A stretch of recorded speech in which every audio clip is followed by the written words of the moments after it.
मेरे पति के मरने के बाद जब मैं रात को सोती थी तो ऐसा लगता था कि मेरे साथ कोई सो रहा है। अब हर रोज मेरे पति मेरे सपने में आते हैं और कहते हैं, बस रोना नहीं, मैं हमेशा आपके साथ हूँ। लेकिन मैं हर सुबह हैरान होती जब बिस्तर से दूसरी तरफ किसी के लेटे हुए के निशान होते। एक दिन रात को जाने के लिए मैंने अपने साथ किसी और को लेटने पर मजबूर किया और फिर आधी रात को मेरा नाम आती है। मैं आपको अपनी ऐसी कहानी सुनाने जा रही हूँ जिसको सुनकर आप भी सोच में पड़ जाएंगे। मेरे साथ भी कुछ ऐसा ही हुआ था जिस पर मुझे भी यकीन नहीं आता था, लेकिन जो कुछ मेरे साथ हुआ मेरे लिए उसका यकीन करना जरूरी बन गया था। मगर मैं सच्चाई का पता लगाना चाहती थी। मैं खूबसूरत हूँ, लेकिन शायद मेरी किस्मत इतनी खूबसूरत नहीं थी। मैं अपने माँ बाप की इकलौती बेटी हूँ। मेरी शादी की उम्र हो चुकी थी। मेरे माँ बाप ने मेरे लिए रिश्ता देखना शुरू कर दिया था। एक दिन मैं अपने दोस्त सानिया के साथ उसके घर पर बैठी हुई थी। मेरी माँ मुझे सब जगह ढूंढ रही थी, जैसे मैं कहीं खो गई हूँ। मैं जवान थी, लेकिन मेरी माँ बिल्कुल छोटे बच्चों की तरह मेरी परवाह करती थी। वहाँ मेरे दोस्त के घर आई और कहने लगी, तुम यहाँ पर बैठी हो, घर चलो जल्दी, तुम्हें देखने के लिए रिश्ते वाले आए हैं। और तुम्हारा मोबाइल कहाँ है? मैं तुम्हें कितनी देर से कॉल कर रही हूँ, लेकिन तुम्हारा नंबर बंद क्यों जा रहा है? अपना फोन क्यों बंद कर रखा है? तो मैंने कहा, माँ मेरे फोन की चार्जिंग खत्म हो गई होगी, शायद इसीलिए बंद हो गया होगा। मैं अपने घर जाने के लिए तैयार हो गई थी। तभी मेरी सहेली मेरे साथ चलने लगी। घर जाते ही मैंने थोड़ा सा मेकअप कर लिया और चाय को हाथ में लेकर लड़के वालों के सामने चली गई। तो मुझे देखकर हैरान ही रह गए। उन्होंने कहा कि बहुत ही प्यारी लड़की है, हमें आपकी बेटी बहुत पसंद आई है। हम अपने भाई के लिए ऐसी लड़की तलाश कर रहे थे।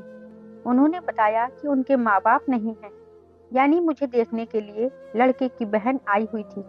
वह दो बहनें थी और दोनों की शादी हो गई थी, इसलिए वह अपने छोटे भाई के लिए प्यारी सी लड़की ढूंढ रहे थे। और कहने लगी कि हमारा भाई का घर भी अलग है। यह रिश्ता बहुत ही अच्छा था। लड़का ज्यादा खूबसूरत नहीं था, लेकिन रिश्ते से इनकार करने वाली भी कोई वजह भी दिखाई नहीं दे रही थी। खैर लड़का इतना बुरा भी नहीं था, पर उसका रंग थोड़ा सा सांवला था। मेरी माँ ने तो इस रिश्ते के लिए फौरन ही हाँ कर दी। इस लड़के की बहनों की हसरत बस ये थी कि शादी जल्द से जल्द हो जाए, क्योंकि वह दोनों बहनें ही अपनी ससुराल में रहती थी और इनके पास इतना वक्त नहीं था कि वह अपने मायके में भी वक्त गुजार सके। जिनमें से एक बहन तो शहर से बाहर रहती है, लेकिन अभी-अभी अपने भाई के लिए लड़की देखने के लिए कुछ दिनों पहले ही आई हुई थी। मेरी माँ ने कहा कि रिश्ता हाथ से निकल जाएगा। अकेला घर है, लड़का भी अच्छा है और पढ़ा लिखा है, साथ ही अमीर है। और सबसे अच्छी बात यह थी कि इस लड़के का घर मेरे घर से काफी करीब था। यह बात हमें भी पता थी कि इस घर में कोई लड़का है, अकेला ही रहता है, इसके माँ बाप नहीं है। लेकिन क्योंकि इस घर में कभी कोई औरत नहीं थी, इसलिए वहाँ कोई आता जाता भी नहीं था और हमने भी कभी इनके साथ ज्यादा मेल मिलाप नहीं रखा। मुझे क्या पता था कि इस घर से मेरे लिए रिश्ता आ जाएगा। जिस लड़के से मेरी शादी होने वाली थी उसका नाम रोहित था। सुना था कि वह काफी अच्छा और मेहनती लड़का है। कुछ दिनों बाद ही मेरी शादी हो गई और मैं शादी करके अपने ही पड़ोस में चली गई। जब मेरा दिल करता तो मैं अपने मायके चली जाती। मेरे पति ने कभी मुझ पर रोक टोक नहीं की थी और मेरी दोनों ननंद अपने भाई की शादी करवाने के बाद अपने अपने घरों को लौट कर चली गई थी और वह तीनों ज्यादा अपने मायके भी नहीं आती थी। मैं अपने ससुराल में बहुत खुश थी और हर किसी को अपने घर और अपने पति के बारे में बहुत ही खुशी खुशी बताया करती थी। मेरी माँ कहती थी कि सबको नहीं बताती, नजर लग जाती है, क्योंकि ऐशो आराम और अच्छा पति हर किसी की किस्मत में नहीं लिखा होता। जिसमें ना कोई सास ससुर, ना कोई जेठ, ना देवर और ना ही ननंद, बड़ा सा घर और पति भी इतना प्यार करने वाला जिसकी ख्वाहिश तो हर लड़की करती है। लेकिन मेरे मुंह से यह बात तो निकल ही जाती थी कि मैं अपने पति, अपने ससुराल में बहुत खुश रहती हूँ और मेरे पति बहुत अच्छे हैं। क्योंकि मैं शादी के बाद बहुत ही ज़्यादा खुश थी। एक दिन मेरे पति ने मुझसे कहा कि शाम को मैं तुम्हें शॉपिंग पर ले जाऊंगा। मैंने सोचा कि रोहित मेरे लिए इतना सब कुछ करते हैं, तो मुझे भी इनके लिए आज शाम अपने हाथ से बहुत ही अच्छा खाना बनाना चाहिए। जबकि मेरे घर का खाना तो नौकर बनाते थे। एक बीवी अपने पति के लिए आखिरकार कर भी क्या सकती है? या तो अच्छे से तैयार हो जाए, या फिर इसके लिए इसकी पसंद का खाना बना दे और उसकी हर एक बात माने। मैं भी यही सब कुछ करती थी। मैंने अपने पति की पसंद का खाना बनाया था। वह घर पर आए और बहुत खुश थे। उन्होंने मुझसे कहा था कि शाम को मैं तुम्हें बहुत अच्छी शॉपिंग करवाऊंगा आज, और कहने लगे कि रात का खाना भी हम लोग बाहर ही खाएंगे। मैंने इनको बताया कि मैंने आपके लिए आपकी पसंद का खाना बनाया है, इसलिए हम घर पर ही खाना खा लेते हैं। वह मेरी बात सुनकर बहुत ही खुश हो गए थे और हम लोग खाना खाने बैठ गए। लेकिन खाना खाते ही अचानक ना जाने रोहित को क्या हुआ कि वह एक तरफ गिर गए। मुझे लगा कि वह मुझसे मजाक कर रहे हैं या फिर एक्टिंग कर रहे हैं, लेकिन जब मैंने चेक किया तो वह बेहोश हो चुके थे। मैं बहुत ज्यादा परेशान हो गई थी। मैंने रोहित को उठाने की बहुत कोशिश की, लेकिन वह होश में नहीं आए। मुझे कुछ भी समझ नहीं आ रहा था कि मैं क्या करूं। मैं अपने घर की तरफ भागी। मैंने देखा कि मेरे घर पर कोई नहीं था और ताला लगा हुआ था। मैंने जल्दी से एम्बुलेंस को कॉल की और अपने पति को पास के अस्पताल ले गई। तो डॉक्टर ने मुझे अच्छे तरीके से देखा। मैंने डॉक्टर को सब कुछ बताया था कि रोहित बिल्कुल ठीक थे। हम लोग बैठे बैठे खाना खा रहे थे। पता नहीं इनको अचानक से क्या हो गया और यहाँ बेहोश हो गए। यह कोई नए डॉक्टर थे। उन्होंने मेरी तरफ हैरान होकर देखा और उन्होंने बताया कि वह मेरे पति को जानते हैं। कहने लगे कि यह तो मेरे भाई का दोस्त है। मैंने कहा, आप देखिए ना, न जाने मेरे पति को क्या हो गया है। प्लीज आप इनको ठीक कर दें। वो रोहित को अंदर ले गए और मैं काफी परेशान होकर बाहर बैठी हुई थी। मेरे हाथ पैर कांपने लगे थे। मुझे कुछ भी समझ नहीं आ रहा था कि यह सब क्या हो रहा है। डॉक्टर साहब बाहर आए। मैं अचानक ही खड़ी हुई और इनके पास जाकर पूछा कि बताइए डॉक्टर साहब, मेरे पति को क्या हुआ है? उन्होंने मुझसे कहा कि आपके पति को हार्ट अटैक आया था और अब इनकी आखिरी सांसें चल रही थी। यह सुनकर तो मेरी कदमों तले जमीन निकल गई। डॉक्टर ने कहा, आप अपने पति से मिल सकती हैं। वैसे हम ऐसे मरीज से किसी को भी मिलने नहीं देते, लेकिन आपके पति मेरे भाई के दोस्त हैं, इसलिए हम आपको अंदर जाने की इजाजत दे देते हैं। वह डॉक्टर बहुत अच्छे इंसान थे। इनका नाम डॉक्टर वीर था। वह शायद इस अस्पताल के लिए नए डॉक्टर थे। वह डॉक्टर बहुत ही जवान थे और कम उम्र के भी डॉक्टर थे। इनको थैंक यू कहा मैंने और मैं अंदर चली गई। लेकिन अंदर गई तो पता चला कि मेरे पति अब इस दुनिया में नहीं रहे। शायद मैंने देर कर दी। मैं बुरी तरह से रोने लगी। मेरी हालत बहुत अजीब हो गई थी। मेरे पति की मौत के बाद मेरे माँ बाप मुझे अपने घर ले गए थे। अपने पति की मौत के बाद मैं बहुत अपने कमरे में बैठी रो रही थी। रोते रोते ही मेरी आंख लग गई और मैं गहरी नींद में चली गई। जब मेरे पति मेरे सपने में आए, उन्होंने आकर मेरा हाथ पकड़ा, मेरे सर पर प्यार से हाथ फेरा और कहने लगे, तुम्हें रोने की कोई जरूरत नहीं है। मैं तुम्हें रोता हुआ नहीं देख सकता। मैं चाहता हूँ कि तुम पहले की तरह खुश रहो, जैसे तुम पहले रहती थी, और तुम्हें अपने मायके में भी रहने की जरूरत नहीं है। तुम वही हमारे घर पर जाकर रहो, जहाँ तुम और मैं रहा करते थे, और हंसी खुशी रहो। तुम फिक्र मत करो, सब कुछ ठीक हो जाएगा। मैंने कहा, रोहित, तुम्हारे बगैर कैसे सब कुछ ठीक हो जाएगा? मैं तो तुमसे बहुत मोहब्बत करने लगी थी। तुम्हारे बिना कुछ ठीक नहीं हो सकता और मैं तुम्हारे बिना नहीं रह सकती। मुझे तो तुमसे मोहब्बत हो गई है। मैं तो सारी जिंदगी तुम्हारे साथ गुजारना चाहती थी। और अभी हमारी शादी को 3 महीने ही तो हुए थे और तुम मुझे छोड़कर चले गए। मैं यहाँ तुम्हारे बिना अकेले कैसे जिंदगी गुजार लूंगी? रोहित ने कहा कि किसने कहा मैं तुम्हें छोड़कर चला गया हूँ? मैं तुम्हें छोड़कर गया ही नहीं। मैं तो यही हूँ, तुम्हारे पास। मैं हमेशा तुम्हारे साथ ही रहूंगा। लेकिन यह बात याद रखना कि जब भी तुम्हें मुझसे मिलना हो तो बस अपनी आंखें बंद कर लेना। लेकिन तुम्हें मुझसे मिलने के लिए हमारे घर पर रहना पड़ेगा। वहां मैं हमेशा तुम्हारे साथ रहूंगा। मैंने सपने में अपने पति का हाथ पकड़ लिया और कहा, रोहित प्लीज मुझे अकेला छोड़कर मत जाना। मैं तुम्हारे बिना नहीं जी सकती। अचानक से मेरी आंख खुल गई और देखा कि मेरे आसपास तो कोई भी नहीं है। मैं अपने सपने को याद करके खूब रोने लगी। काश ये सपना सच होता, रोहित मेरे सामने होते। मेरे पति को गुजरे अभी हफ्ता भर हुआ था। इस दौरान मेरी दोस्त सानिया भी मुझसे मिलने कई बार आ चुकी थी। बेचारी मेरे पास आकर मुझे तसल्ली दिया करती थी और मुझे चुप कराती रहती थी।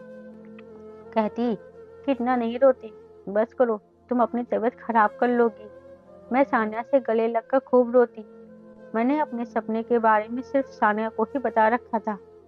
सानिया ने जब मेरे सपने के बारे में सुना, उसे मेरे सपने पर यकीन नहीं हुआ था, क्योंकि वह सपनों को नहीं मानती थी।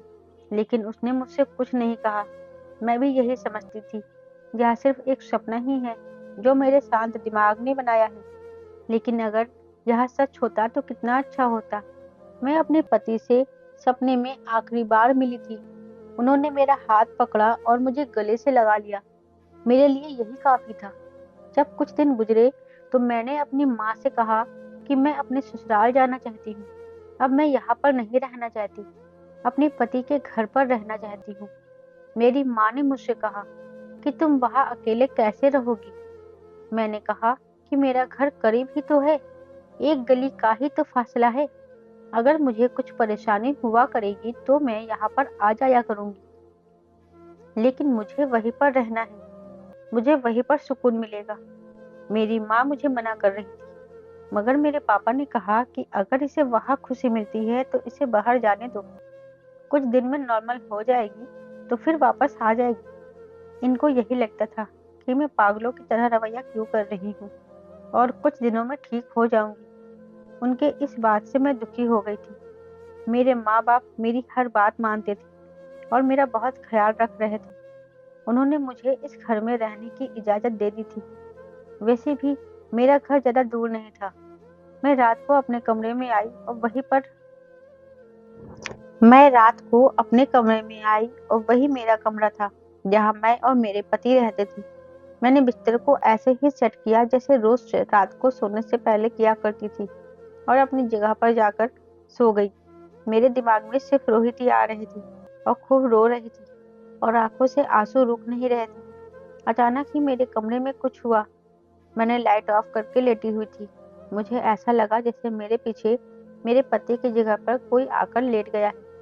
मेरे कदमों तले से जमीन निकल गई। मेरी सांस तेज हो गई और मेरे दिल की आवाज मेरे कानों में गूंजने लगी। मेरे अंदर हिम्मत ही नहीं थी कि मैं पलट कर देखती। मैं बहुत ज्यादा डरने लगी थी। जब कोई इस दुनिया से चला जाता है तो इंसान चाहता है कि वह कहीं से भी वापस आ जाए और हम उसको देख सकें। मैं बहुत ज्यादा डरने लगी थी, बल्कि मुझे यह महसूस हो रहा था कि बेड पर कोई लेटा है और इसके वजन से बेड भी नीचे झुक गया था। मुझ में पलटने की हिम्मत नहीं हुई और यकीन हो गया कि शायद मेरे पति ने मुझे सपने में आकर जो कहा था वह सच था। शायद सपना ही नहीं था, वो सचमुच मेरे साथ थे वो और मेरे पीछे लेटे हुए थे। रोहित इस दुनिया में तो नहीं थे, यह तो मुझे अच्छे से पता था, लेकिन यह रोहित ही हो सकते हैं। मुझे उनकी सांसों की आवाज और उनकी खुशबू महसूस हो रही थी। मैंने आंखें बंद कर ली और मैंने महसूस किया कि वह मेरे साथ है और मैं सो गई। जब उठी तो यह देखकर हैरान थी कि जिस जगह पर रोहित लेटते थे उस जगह का बिस्तर भी खराब हो चुका था। इसका मतलब वह रात को यहाँ पर आए थे।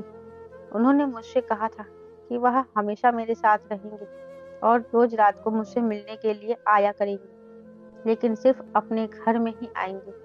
अगले दिन मैं अपनी माँ की तरफ चली गई। उन्होंने मुझे रात को अपने पास ही रोक लिया क्योंकि बाहर बहुत तेज बारिश हो रही थी।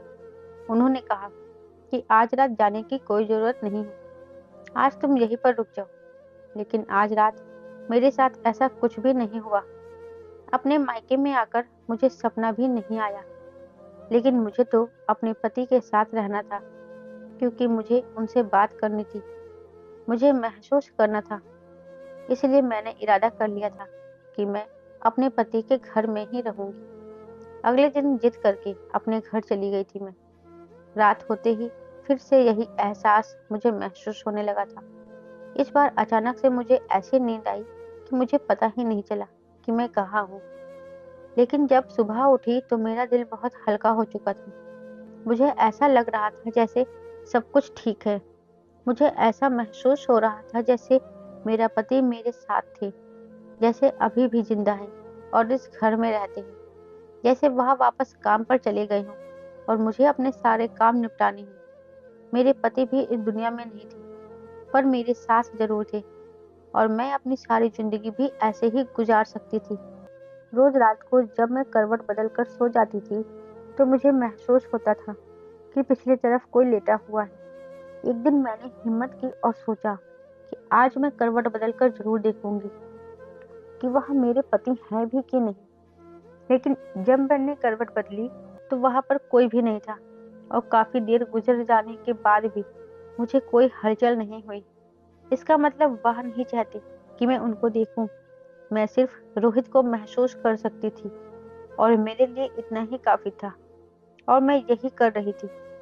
मेरी दोस्त सानिया जब मेरे घर मुझसे मिलने के लिए आई तो उसने मुझसे कहा कि तुम तो पहले से काफी बेहतर लग रही हो।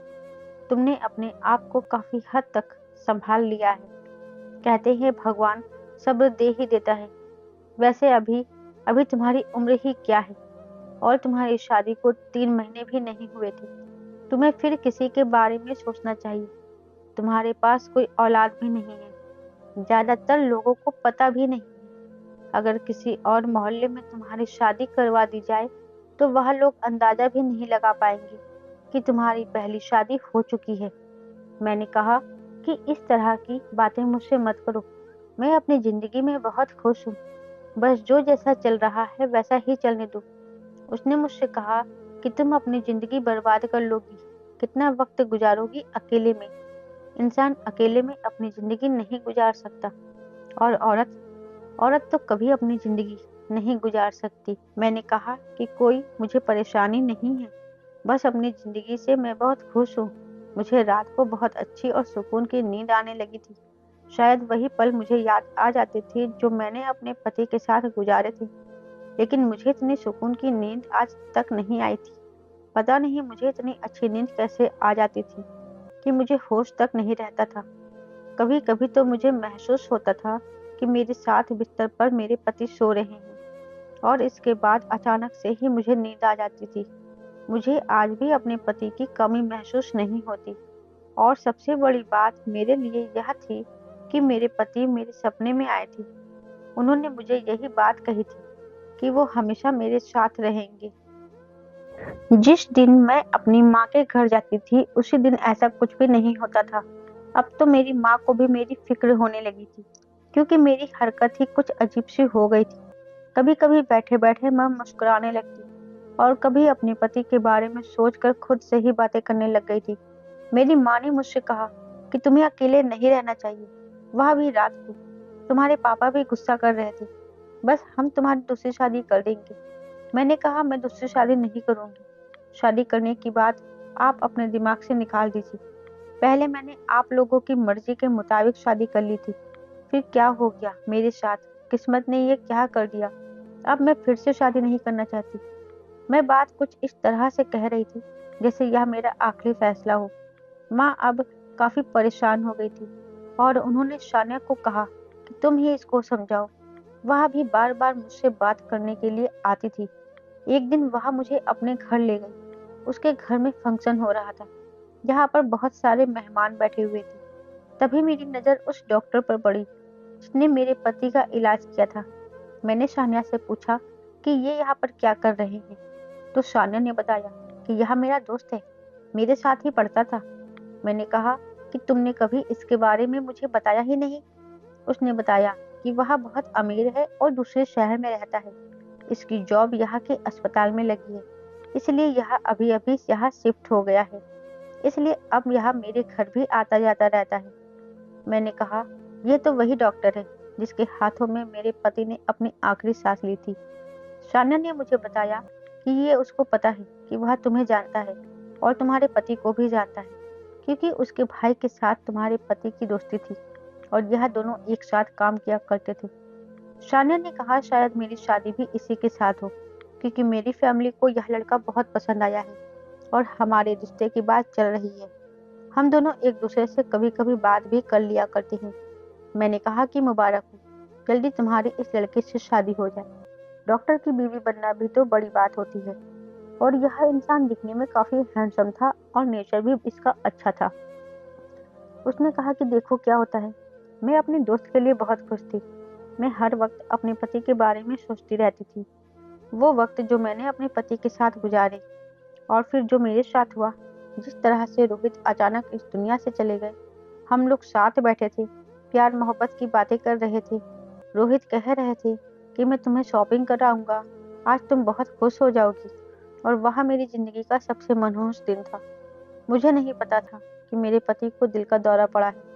इस डॉक्टर ने कहा था कि किसी को भी अचानक कुछ भी हो सकता है, और जिन लोगों को दिल की परेशानी होती है, जब तक उन्हें पता चलता है तब तक मामला बहुत ज़्यादा खराब हो जाता है।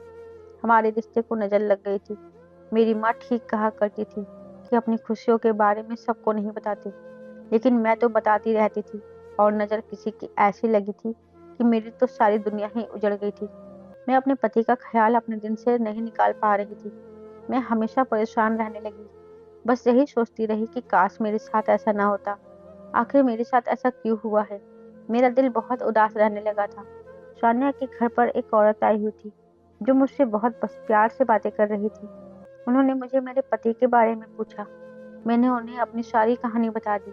मैंने उनसे पूछा, कोई इस दुनिया से चला जाता है तो क्या वह दुनिया में वापस आ सकता है। उन्होंने कहा, ऐसा बिल्कुल नहीं हो सकता। जब एक बार शरीर से आत्मा निकल जाती है तो वह भगवान के पास चली जाती है। मैंने कहा कि ऐसा भी होता है कि मरे हुए लोग अगर आपके साथ रहना चाहते हैं तो वह मरे हुए लोग वापस आ जाते हैं। इस सवाल पर उन्होंने बताया कि वह लोग नहीं होते, बल्कि उनकी आत्मा होती है, जो आपके दिमाग के साथ खेल रही होती है और आपसे झूठ बोल रही होती है, आपको इस्तेमाल कर रही होती है। मैं इनकी बात सुनकर बहुत ज्यादा डर गई थी। इसका मतलब कि वह मेरे पति नहीं, बल्कि उनकी आत्मा है, जो कि भटक रही है। मुझे बहुत डर लगने लगा था। मुझे समझ में नहीं आ रहा था कि मैं क्या करूं। मैं बार बार उस औरत की तरफ देख रही थी कि आखिर उन्होंने मुझसे यह बात कह दी थी। उनकी बातें सुनकर मैं सोच में पड़ चुकी थी। मैंने उनके पास आकर उनको अपने पति के सपने में आने वाली बात भी बता दी। उन्होंने मुझसे कहा कि देखो बेटा, ऐसा कुछ भी नहीं है, ये तुम्हें कोई वहम हो रहा है।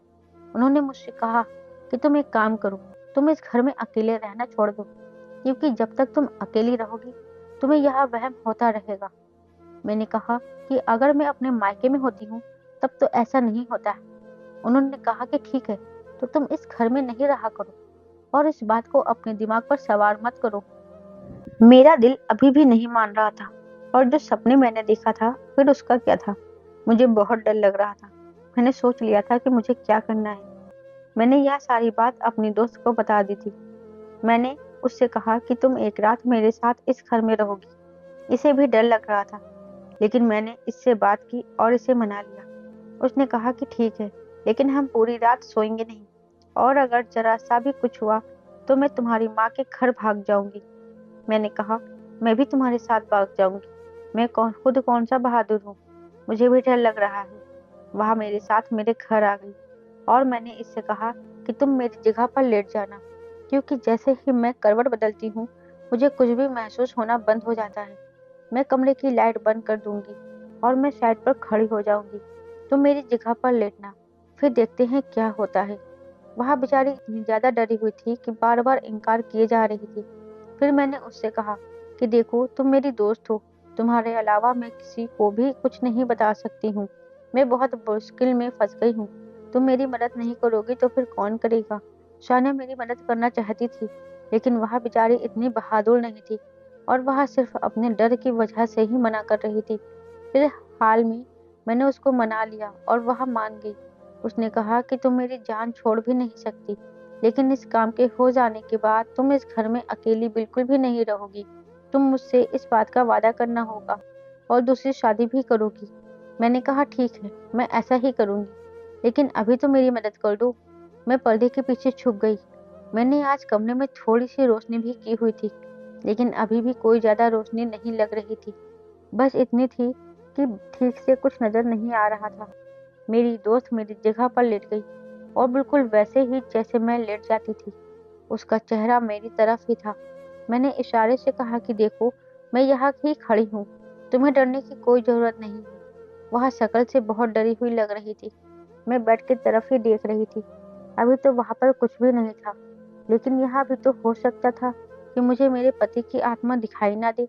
लेकिन जिस तरह से वह बिस्तर से खराब हो जाता था और बेड पर भी मुझे वजन महसूस होता था, इसका मतलब कि अगर वह कोई आता है तो मुझे जरूर नजर आता। वक्त इसी तरह बीतता गया। रात के 12 बज गए और मेरी आंखों ने ऐसा मंजर देखा कि मेरे पैरों तले से जमीन निकल गई। इस घर में खिड़की से कोई अंदर आया। वह कोई आदमी था, लेकिन उसका कद मेरे पति से ज्यादा लंबा था। और वह थोड़ी देर के बाद इसके पीछे 3 और आदमी अंदर आए, जिसमें से एक आदमी एक तरफ खड़ा हो गया और जो 2 आदमी पहले आए हुए थे, उसने एक रुमाल पर कोई दवा लगाई और मेरी दोस्त के नाक के करीब ले जाने लगा, जो आंखें बंद किए हुए लेटी थी। इतने में ही मैंने चीखना शुरू कर दिया। वह लोग भी चौंक गए और मैंने लाइट ऑन कर दी। सबसे ज्यादा मेरी दोस्त हैरान थी, क्योंकि इस कमरे में जो शख्स खड़ा था वह उसका मंगेतर था, यानी कि वही डॉक्टर जिसके हाथों में मेरे पति ने दम तोड़ा था। और उसके साथ 3 और लोग भी थे। मैंने झट से डंडा उठा लिया और मैंने कहा कि आगे बढ़ने की कोशिश की तो मैं तुम लोगों की जान ले लूंगी। मेरी दोस्त भी मेरे पीछे छुप गई और उस डॉक्टर से कहने लगी कि तुम यहाँ पर क्या कर रहे हो और यह लोग कौन हैं। उस डॉक्टर ने उन लोगों को वहां से भगा दिया और कहने लगा कि मेरी बात सुनो, मैं तुम लोगों को सब कुछ सच सच बताता हूँ। डॉक्टर भी बहुत ज्यादा घबरा गया था, लेकिन मैं इसकी कहानी समझ चुकी थी। मैंने अपने फोन से अपने पापा को कॉल किया, लेकिन इस तरह से की कि उसको पता न चले। थोड़ी देर के बाद वहां मेरे पापा भी पहुंच गए, क्योंकि मैंने घर के दरवाजे पर लॉक नहीं लगाया था। और मेरी माँ भी आ गई। उन्होंने डॉक्टर को पकड़ लिया और एक तरफ बैठा दिया। इसके बाद उसने सारी सच्चाई बता दी, जिसको सुनकर हम सबके होश उड़ गए थे। पहले तो कुछ नहीं बता रहा था, लेकिन शायद मेरे पापा यह बात समझ चुके थे, इसलिए वह बार बार इस पर हाथ उठा रहे थे और वह चुपचाप मार खा रहा था। सान्या काफी परेशान हो रही थी, क्योंकि ये उसका होने वाला पति था और इसका ये क्या काम था कि किन लोगों को साथ लेकर आया था। वह पता नहीं कौन लोग थे, लेकिन उसने उनको टाइम पर भी भगा दिया था और खुद वह हमारे हाथ लग गया था। उसने बताया कि उसे पता था कि मैं इस घर में अकेली रहती हूँ और मेरी दिमागी हालत भी ठीक नहीं चल रही है, इसलिए मैं रात को यहीं पर आ जाता हूँ और इसे बेहोशी की दवा सुंघाकर बेहोश कर दिया करता हूँ। फिर मेरे साथ मेरे कुछ दोस्त भी आ जाया करते थे और वह यही समझती थी कि उसके पति की आत्मा आई हुई है, जबकि उसके पति की आत्मा नहीं, वो तो मैं होता था। एक बार उसने देखा भी था तो मैं बेड के पीछे छुप गया था, इसलिए वह पलट कर कभी नहीं देखती थी। मेरे पापा ने उस डॉक्टर के मुंह पर थप्पड़ दे मारा, लेकिन मैं जो सोच रही थी, इसको यह सब कुछ कैसे पता चला कि मैं अपने पति के बारे में इस तरह से सोचती हूँ। इसका इस बारे में किसने बताया, क्योंकि मुझे तो यह सब कुछ सपने में आया था। जब मैंने उससे यह सवाल किया तो उसने सानिया की तरफ देखा और उसने अपना सर झुका लिया। सानिया ने बताया कि हम दोनों एक दूसरे से फोन पर बातें करते थे। तुमने मुझे यह बात बताई तो मैंने उसको भी बता दी, लेकिन मैंने इस तरह से इसको नहीं बताई थी। मैंने तो यह कहा था कि मेरी बेचारी दोस्त बहुत दुखी है, अजीब अजीब से सपने आते हैं और वह समझती है कि उसका पति की आत्मा रोज रात को इसके पास आती है इससे मिलने के लिए और इसके साथ सो जाती है। मुझे क्या पता था यह इतना घटिया इंसान है कि इस बात का फायदा उठा लेगा। मैंने तो उसको यह बात ऐसे ही बता दी थी। मैंने अपना सर पकड़ लिया। मेरे साथ इतना बड़ा हादसा हो गया था। मैं खड़े खड़े बेहोश हो गई थी। मेरे पापा ने उस डॉक्टर को पुलिस के हवाले कर दिया। सानिया ने इसके साथ अपने सारे रिश्ते खत्म कर दिए और मैं फिर से अपनी जिंदगी के बड़े दुख से निकलकर दूसरे दुख में चली गई थी। यह मेरी गलती थी। मैंने इन सारी चीजों को अपने दिमाग पर सवार किया हुआ था। जब एक इंसान दुनिया से चला जाता है तो वह वापस नहीं आ सकता। ऐसे ही कुछ दिन गुजर गए। शानिया ने अपने घर वालों को यह सारी बात बता दी। और उस लड़के की पूरी शहर में खूब बेइज्जती हो गई। उसकी नौकरी भी चली गई। अब इसकी जमानत हो गई थी, लेकिन अब उसे कोई भी नौकरी नहीं दे रहा था। मैं तो हैरान थी कि वह एक डॉक्टर था और डॉक्टर होकर उसने इतनी घटिया हरकत की। उसने मुझे जिस दिन पहली बार देखा था, उसी दिन मुझे ऐसे देख रहा था कि जैसे मेरा दीवाना हो गया हो। मैंने अपने पति का घर बेच दिया और मैं अपनी माँ के साथ ही रहती हूँ। फिलहाल मैं किसी से भी शादी नहीं करना चाहती। मैं अपने आप को वक्त देना चाहती हूँ। मैंने सोचा है, मैंने अपनी जिंदगी को एंजॉय करना चाहती हूँ। मैं जब जॉब करना चाहती हूँ, घर से बाहर निकलूँ तो मेरा ध्यान अपने बीते हुए कल की तरफ नहीं जाएगा। यह जमाना कितना बुरा है, किसी की मजबूरी का फायदा उठा लेता है। यहाँ पर तो लोग मरे हुए लोगों को भी नहीं छोड़ते। मुझे अंदाजा नहीं था कि मेरी किस्मत इतनी बुरी भी हो सकती है। पता नहीं मुझे किसकी नजर लग गई थी। क्या किसी ने यह सब कुछ मेरे साथ करवाया था या फिर मेरे लिए बद्दुआ की थी? मैं कुछ नहीं जानती थी, लेकिन मेरे साथ बहुत बुरा हुआ था। मैं अपने आप को बिजी रखना चाहती हूँ। फिलहाल तो मुझे अच्छी नौकरी मिल जाएगी और मैं अपनी ज़िंदगी में आगे बढ़ जाऊँगी। दोस्तों, उम्मीद करती हूँ आपको हमारी कहानी ज़रूर पसंद आई होगी। कहानी अच्छी लगी है तो वीडियो को लाइक और शेयर करें। साथ ही चैनल को पर नए हो तो चैनल को सब्सक्राइब ज़रूर करें और बेल आइकन को प्रेस करें, जिससे आगे आने वाली वीडियो की नोटिफिकेशन भी सबसे पहले आपको मिले।